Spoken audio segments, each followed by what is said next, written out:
បាទថ្ងៃនេះជាថ្ងៃទី2នៃថ្ងៃបុណ្យចូលឆ្នាំខ្មែរដែលប្រារព្ធធ្វើនៅក្នុងវត្តធម្មរារាមទីក្រុង Stockton រដ្ឋ California នៃសហរដ្ឋអាមេរិក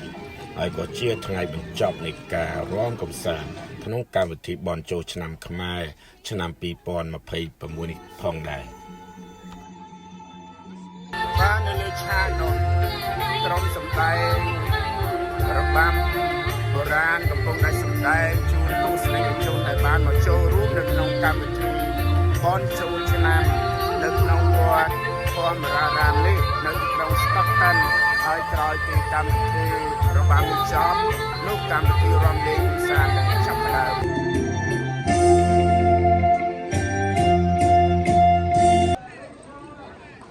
បាទសម្លេងចាស់ដែរយើងកាន់តែខ្សោយទៅបាទណាខ្ញុំដឹងជិតដល់ពេលរួមហើយ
បានខ្ញុំជាប់រហូតដល់អីបាទអរគុណបាទ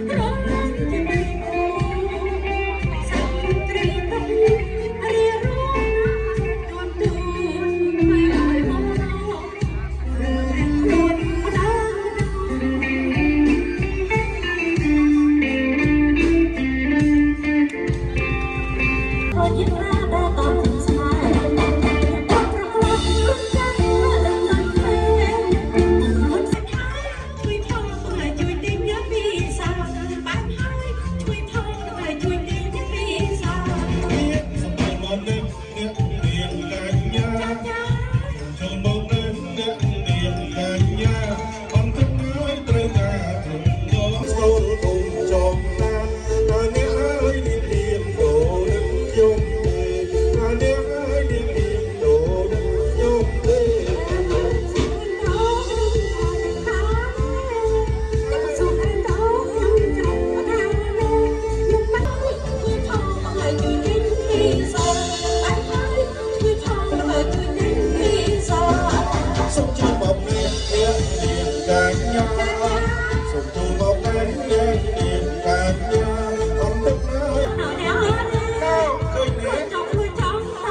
បាទសូមអរគុណច្រើនបងប្អូនដែលកំពុងទស្សនាសកម្មតាយើងវីដេអូក្រោយទៀតណាអូខេបាយបាយ